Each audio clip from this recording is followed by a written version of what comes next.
For thousands of years, the Oracle of Delphi was one of the strangest enigmas of the ancient world. Here it was believed the gods spoke, their words rising from a bubbling chasm in the rocks.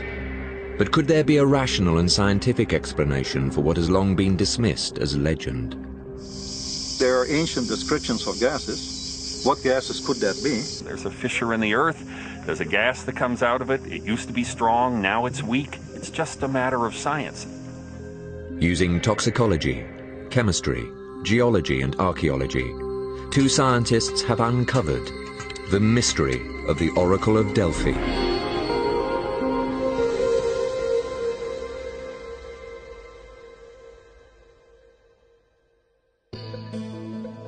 Thousands made the pilgrimage to this place. Philosophers and supplicants, merchants and kings, all climbed the steps of Delphi to the secret temple of Apollo, the place of prophecy. In the heyday of the oracle, in the 7th, 6th, 5th centuries BC, when this was the most important source of wisdom in the entire Greek world, where every major decision that was made was checked out by sending someone to Delphi to get the advice of the god.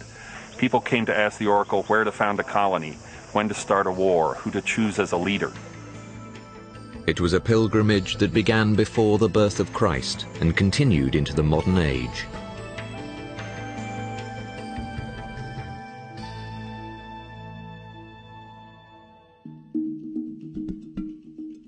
Among its visitors today are American archaeologist John Hale and Dutch-born geologist Jelle de Boer. Although they arrived here separately, their paths crossed by chance in 1995. Together, they embarked upon an obsessive 7-year quest to discover the truth behind Delphi's powers. I was excavating a Roman villa that, in the view of my colleagues and myself, might have been hit by an earthquake. And we heard that this geologist was in the area with a specialty of studying earthquake damage. We asked him to come look at our site. We were sharing a bottle of wine. We talked about other sites we'd visited. And he said to me, just in passing, "Well, John, you should have been with me when I went to Delphi in Greece. I saw the fault that runs under the temple of Apollo." And he said to me, "You know, that's sort of fascinating, but still, are you sure that there are faults there?"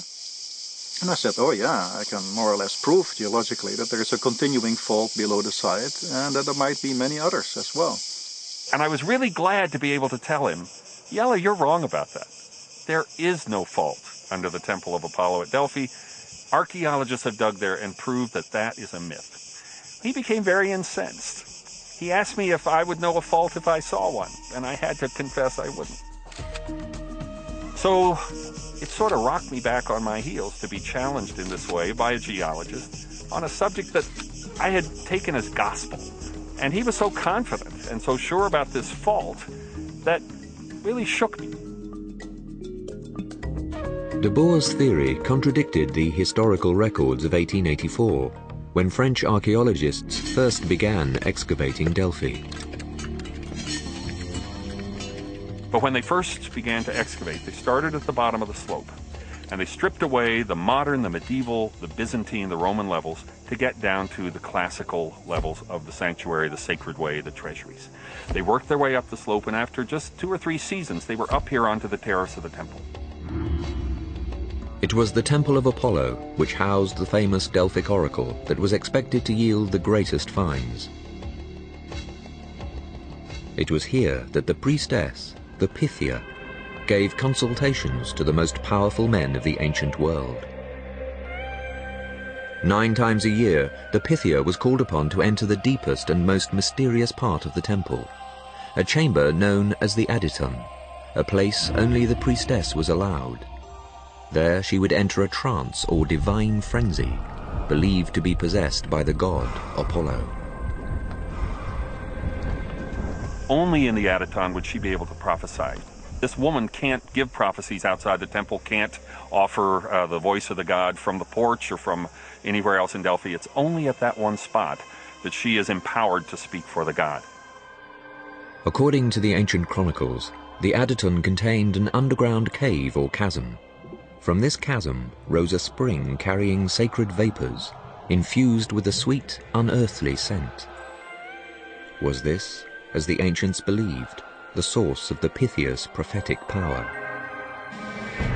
In the spring of 1892, the answer was still buried under tons of earth, because the town of Castries had been built directly over the archaeological site.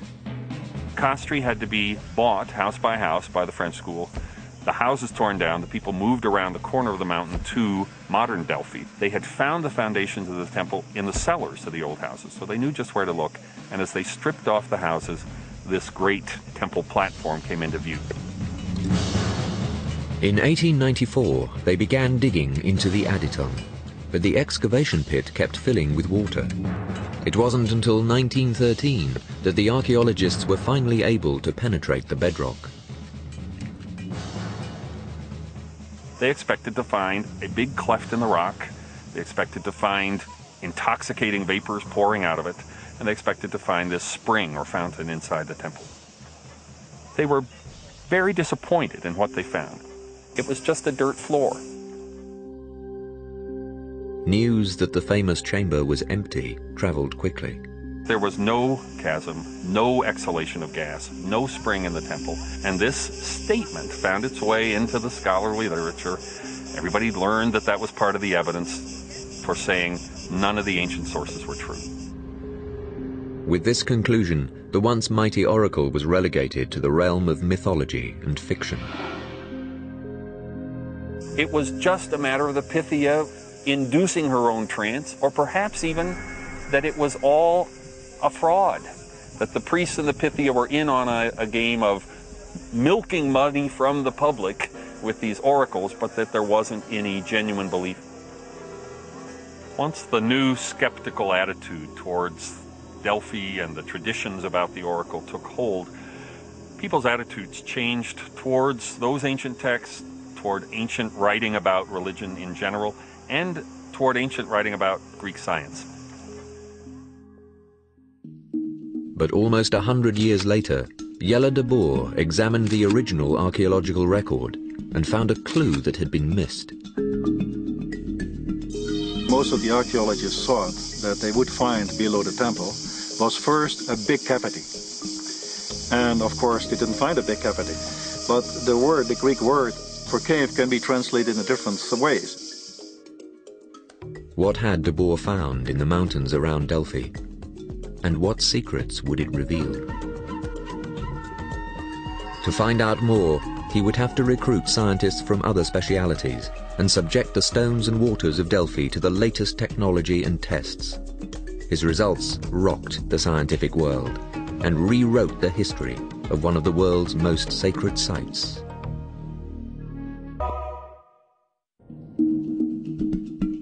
In the spring of 1996, archaeologist John Hale and geologist Jelle de Boer began searching the rocky hills around Delphi, once the center of prophecy for the ancient world. It was here, nearly a decade before, that de Boer had found evidence of the fissure that may have been responsible for the legendary oracle. Together, they hoped to document the presence of a fault line, a find that would contradict all the accepted scientific evidence about this mysterious site. He kept saying, but anybody can see it. Anybody can see that. Anyone who goes to the site with even a little geological training could see this is a very active area, and there's a fault that goes right through the area of the sanctuary. Well, it took me about a week or so to convince him. He's a very critical fellow, but I managed. And I then had to turn the tables on him and try to convince him that if he had seen what he claimed he'd seen, he had made a major discovery. That this would be a matter of great importance to anyone studying the ancient Greek world and religion and Delphi in particular, and that we should go back there and try to document this. With Hale, de Boer retraced the steps he first took in 1985. Well, I came here in the 80s when I was working for the Greek government, who were interested in having nuclear plants on Greek territory.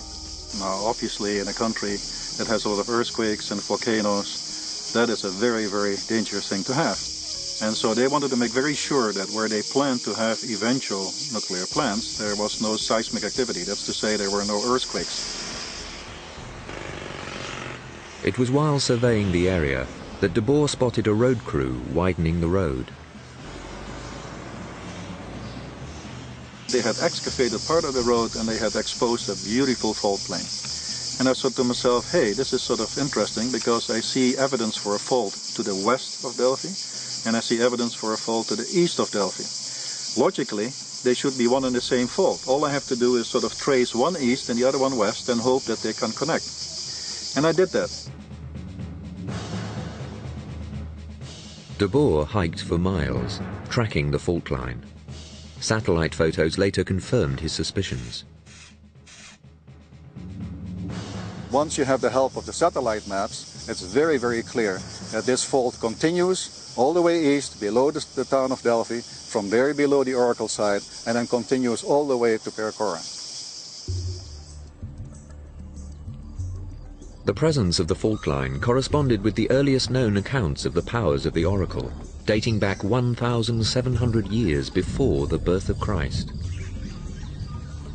Surface. It was this common phenomenon the French archaeologists might have missed. They found just one layer of clay after the other and one layer of rock debris after the other, and they became quite disappointed and they dug deeper and deeper into it, and then they said there is no big cave. But the Greek word for cave can be translated in different ways. It can also be a fracture or a vein or something like that. To confirm his suspicions, de Boer re-examined the original photographs taken by the excavation team. And so I went over those photos and I saw that in those layers, actually offsetting some of those layers, were cracks that were probably not more than ½ an inch to an inch wide. And they sort of ignored those as insignificant cracks, they call them, that were running through there. And that's of course the most perfect fracture that you can have for water to rise up and for gases to rise up. But what kind of gas could have caused the trances, the frenzy, and the prophecy so long associated with the oracle? If a chemical culprit could be found, science would come one step closer to solving this ancient riddle.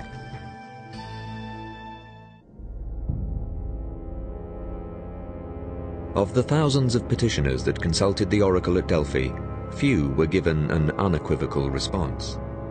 Most prophecies came in the form of cryptic verse. The wording was often obscure, and misinterpreting the oracle could be deadly. The case of Croesus, king of Lydia, in what is now Turkey, was typical. In 550 BC, preparing to invade Persia, Croesus consulted the oracle. He was told, "If you attack, you will destroy a great kingdom." Croesus attacked, only to trigger a massive retaliation. The prophecy was fulfilled. Croesus had indeed destroyed a great kingdom, his own. Like all who petitioned the oracle, Croesus had to walk past an inscription on the temple, 2 words that could be read as an exhortation or a warning. Know thyself. No matter what else a Pythia revealed, each petitioner ultimately had to find their own answers. In the summer of 1998, Hale and de Boer returned to Delphi for a second time to complete their own inquiry. They intended to prove that the source of the legendary oracle's powers was not a myth, but a geological and archaeological reality. To take their investigations further, de Boer and Hale petitioned the Greek government for unprecedented access to Delphi. Working with the site's archaeologists, they conducted a detailed geological field survey that ended months of speculation. Under the Temple of Apollo, de Boer and Hale found not one fault line, but 2. Behind me is the exposure of a very large major fault that's also known as being active. We named it the Delphi fault. Now, aside from the Delphi fault, which sort of trends east-west here, there is at the oracle site another fault that trends north-south, and the 2 intersect. The point of intersection, forming an almost perfect X, is Delphi. But how could they prove it ran through the sacred Adyton itself? To find the answer, the scientists searched for evidence in the water pushed up along active fault lines. One of the first things we saw were big mounds of a rock, which is known as travertine, which is a rock that is formed above springs when the water, which is warmer and a deeper level, comes to the surface and cools. And so that meant, of course, that there were quite a number of springs. Using flags to mark each point where there was evidence of spring activity, a pattern soon emerged. They seemed to be on a line, and that line was sort of a northerly-southerly kind of line cutting through here. And so it became very obvious now that you not only had the fractures, one, but you also had groundwater rising along those fractures and forming these mounds of travertine that we find so abundant on the site and has been also been used in the construction of the temple. An examination confirmed that the temple was built on an ancient spring, one that was active at the time of construction. One exceptional feature of the Temple of Apollo is the fact that a system of drains, pipes and conduits crossed its foundations, bringing water from springs further up the slope through the foundations of the temple to the Cassiopeia fountain situated immediately to the south of the temple. It would be crazy to build a temple on top of a spring unless you needed to. This foundation is actually punctured by these conduits for water, and to have active water coming up into your building, into the very foundations of your building, is not a sensible thing to do if you're interested in solid, secure foundations. An interesting architectural feature of the Aditon is the fact that it does not coincide with the axial line of the temple, but instead it is slightly pushed to the south, slightly off-centered, as it were. I think the best explanation for this positioning would be to say that the sanctum aimed to shelter a specific geological feature, such as the fissure. As Hale discovered, Delphi was not the only Apollo temple constructed on and around a geographical feature. In Asia Minor, what is today Turkey, there were oracle temples, such as Claros and Didyma, deliberately built over springs.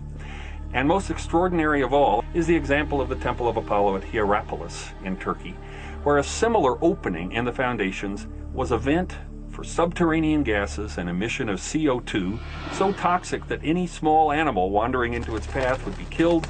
And when I visited the temple, there were still dead sparrows all over the ground. But the gas released at Delphi was not toxic. Instead, it appeared to have an intoxicating or narcotic effect. So what gas was it?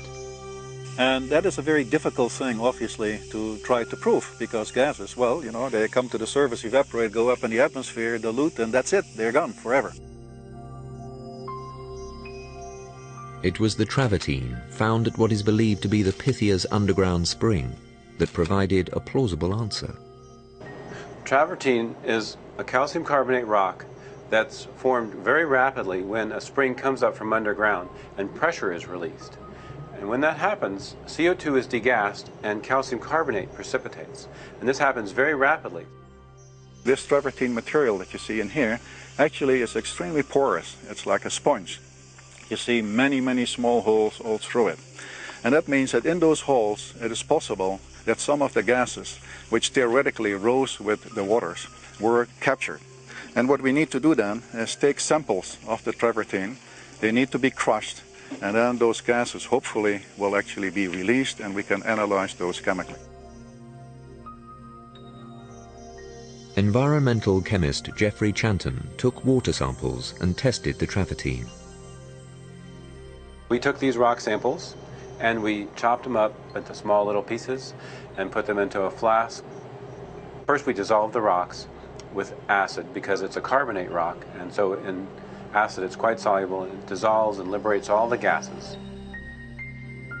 What Chanton found would go far to explain the mysterious events at Delphi, but only after his scientific quest took several unexpected turns. Little is known about the lives of the priestesses at Delphi. They were kept in isolation. Their bodies were inviolate. On the ordained sacred days that they entered the Aditon, they underwent fasting and purification to help calm and prepare them for the ordeal ahead.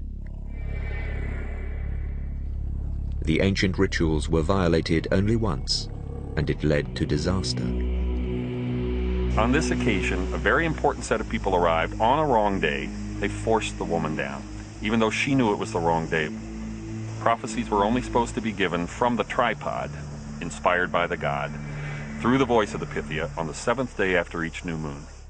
Why those specific months? That may have something to do with the amount of water and gases that come to the surface. The Pythia, of course, went into this small, narrow room, never knowing really how much gas there would be. And under most normal conditions, there was just a little, enough for her to go into this euphoria. In this specific case, most likely, she was poisoned by too much gas. Plutarch describes it like she was like a laboring ship. She was in heavy seas. She began to rave, to shout, to thrash about, and she ultimately rushed toward the doors, threw herself against them, and the priests and the consultants were also frightened. They all ran away. When they came back, she was lying unconscious on the ground. She only lived a few days before she died. What type of gas produced such a lethal effect? In his laboratory in Florida, chemist Jeffrey Chanton found the first clues in the travertine sample. We found that there were traces of methane and ethane in this rock that was deposited on the walls of the temple where the spring came up inside the temple. Methane and ethane are organic solvents, hydrocarbons closely related to propane, butane, and other common household flammables. When inhaled, they act as both an asphyxiate and an anesthetic, depriving the brain of oxygen. When abused, they can have devastating effects on the nervous system. Could these substances have caused the Pythia's trances? The team then called on toxicologist Dr. Henry Spiller. At the time, I was working on a study of inhalant abuse across the United States. Huffers, sniffers, people who would put it in a bag and try to get high on it. It's a real serious problem in the United States. One of the things we found was of the substances, which are many, the active component that was most commonly sought after were various hydrocarbons. Propane, butane, gasoline was very prominent. Plutarch's account of the death of a Pythia closely resembles symptoms of an anesthetic overdose. Well, one of the problems that we know about anesthetics is that it causes nausea and vomiting. In fact, one of the rules of present-day surgery are don't eat after midnight on your day of surgery. Forced into the Aditon without fasting, the Pythia ran a serious risk. If you aspirate, generally what happens is you take stomach contents into your lungs. Now, you don't immediately die from that. What that does is that produces damage to the lungs as well as pneumonia. And she probably died a slow death from pneumonia from the initial aspiration. But the long-term effects of inhaling solvents, slurred speech, brain damage, sudden cardiac arrest, did not correspond with the ancient accounts. Furthermore, methane and ethane are odorless, lacking the scented odor the vapors were said to have. The team hoped water samples taken at the temple site might yield another clue. We also went ahead to the Temple of Apollo and we sampled 2 springs there. The one above the Temple of Apollo that used to come into the temple, and that also had high levels of ethane and ethylene, which was surprising. It was still in contact with those hydrocarbon chemicals deep within the earth. We also sampled another spring about 100 yards away, and that spring had no ethylene or ethane in it at all. And that was the spring that had been used by villagers at the time for their water supply. So here were 2 springs about 100 yards apart, one containing ethane and ethylene, and the other with a completely different chemical nature, void of those 2 gases. But why was only ethane and not ethylene found in the travertine samples? You wouldn't expect ethylene to be stable for 2,000 years since this rock was deposited. It would probably decompose to form ethane. So the fact that we found the ethane there indicates that ethylene could have been present in the spring water at the time. Ethylene is a drug almost forgotten in the 21st century, except by produce farmers and supermarkets. Well, that's why they can pick green bananas, but just before they ship them to stores, they gas them with ethylene, and they ripen literally on the shelf. Could this really be the oracle's sacred vapor? It seemed unlikely, until Spiller explored a stack of out-of-print medical journals. Ethylene was a major anesthetic, one of the primary anesthetics for nearly 3 decades. There's great information on it starting in the 20s right up to the 60s. This was a powerful anesthetic. It's about 2.8 times as potent as nitrous oxide. It was a great anesthetic. It produced limited or no effect on the heart, limited or no effect on the respiratory system. By 1966, they had stopped using ethylene as an anesthetic because it's explosive. Using test subjects in early medical texts, Spiller found several shared symptoms between the patients and the Pythia. We put them in essentially very light stage 1 anesthesia, and they describe things like lightheadedness, a mild sort of euphoric feeling, unsteady on their feet when they stood up. They were obviously ataxic, stumbling like. They were very free, very uninhibited, but still quite cognizant, still quite capable of answering clearly and talking clearly so that you would get back from them clear questions. They were just quite happy. In its second stage, ethylene can bring on the frenzy described by ancient writers. Essentially, stage 2 is deeper. That's called the excitability stage. You can have a combative phase, a confused phase. You're not fully cognizant of your surroundings, where literally there is flailing of the arms and legs. It can be very active. It can be very dangerous. You can throw punches. But the best evidence is the gas's natural fragrance, corresponding with the ancient eyewitness accounts.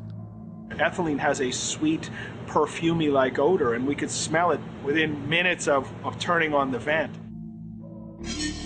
The answer is finally clear. Ethylene explains the Pythia's trance and verbal euphoria. But how was it that so many of the oracle's pronouncements were accepted as prophecy?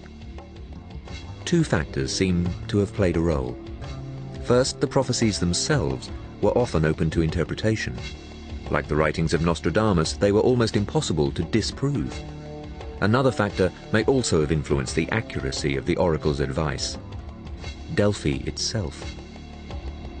All these people came continuously from all over Greece to ask questions, and of course they brought answers. They told the priests what was happening in their city, in their town, in their village, in their land. And so these priests had a sort of an intelligence accumulation potential. These priests here at this temple complex were sort of like the CIA and FBI rolled into one.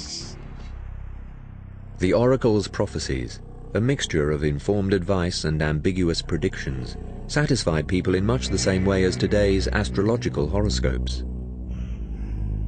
But the crowds consulting the oracle began to dwindle. Though it was long believed that the rise in Christianity was solely responsible for its decline, new evidence suggests it was a natural disaster that robbed the oracle of its power. And unlike so many of the oracle's ambiguous prophecies, this is one disaster that really could have been foretold. For thousands of years, the Oracle of Delphi was the unrivaled center of power in the ancient world. But suddenly, around the year 360 BC, the oracle fell mysteriously silent. By the time of the Roman Empire, Delphi was in a serious decline. The site was desolate, the site was despoiled, very few people were coming here. If the real inspiration for the prophecies was the psychoactive gas ethylene, what could have happened to stop its flow? The team again returned to ancient writings and found a clue in the disasters recorded in the year 373 BC. All across the Greek islands, strange phenomena were reported. Rushing noises were heard, though there was no wind. The sea seemed to boil. Glowing lights were glimpsed on the horizon. Fishermen drew up their nets only to find their catch dead or dying. Animals showed signs of growing agitation. Swarms of mice and snakes fled the town. Dogs broke their chains and were never seen again. What followed was a massive earthquake, the worst natural disaster in recorded Greek history. The entire coastal city of Helike, near Delphi, disappeared into the Gulf of Corinth, submerged by a seismic wave. Across the island, nearly every building came tumbling down, including the Temple of Apollo. Several ancient writers, among them Aelian, drew a correlation between the strange behavior of animals and the earthquake that followed. But much like Plutarch's geographical descriptions of the gas and fissures below Delphi, the reports had been largely dismissed. Well, this kind of scientific observation, which was part of the Greek tradition, was then also viewed as discredited and viewed with great skepticism. So there was just a general fall in the value of the stock of these ancient Greek sources that really typified all of the 20th century attitude towards the value of ancient Greek and Roman writers. But recent investigations have revealed these ancient observers might have been right all along. Their discoveries could shed new light on the fate of the Delphic oracle. The first substantial evidence was found by chance in 1993.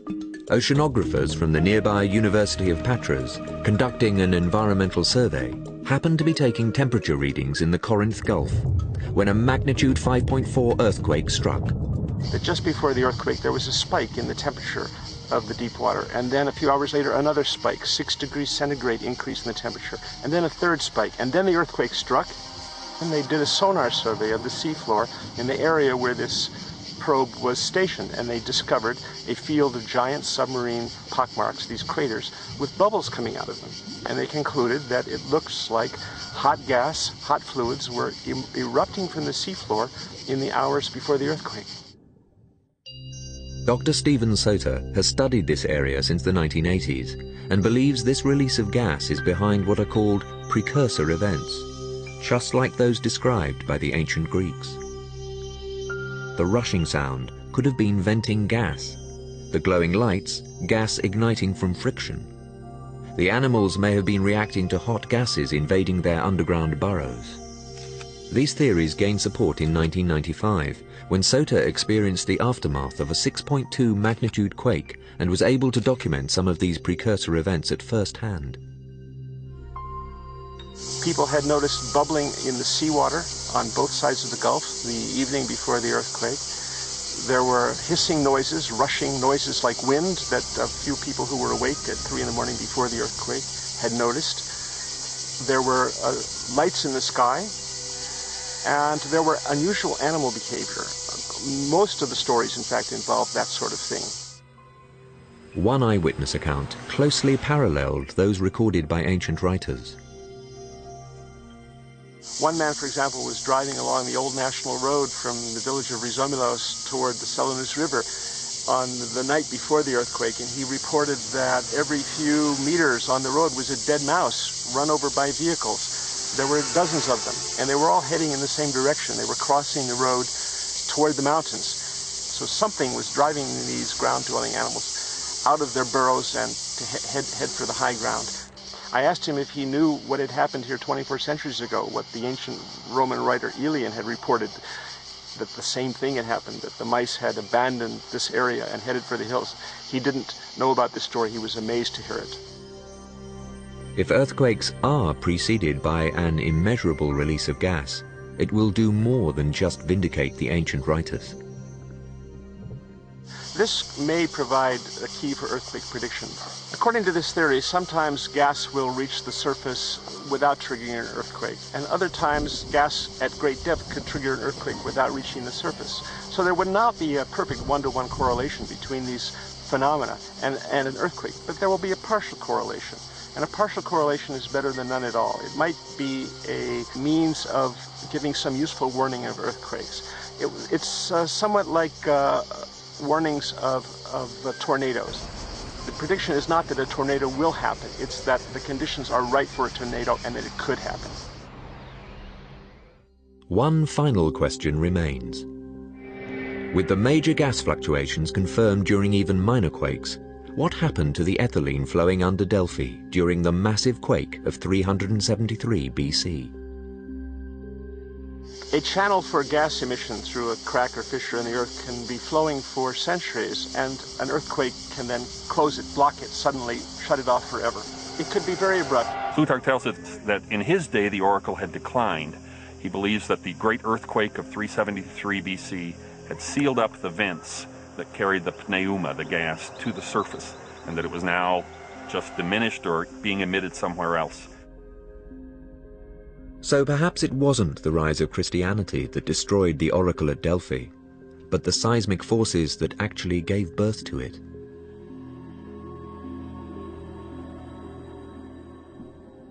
The last response of the oracle was recorded in the year 362 BC, a decade after the great earthquake.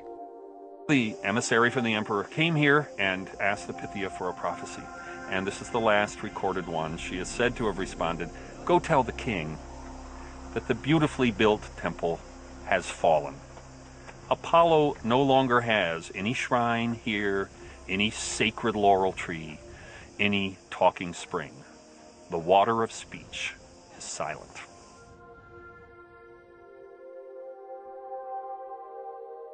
Although the Pythia, intoxicated by ethylene vapors, would no longer prophesy, Delphi continued to attract visitors.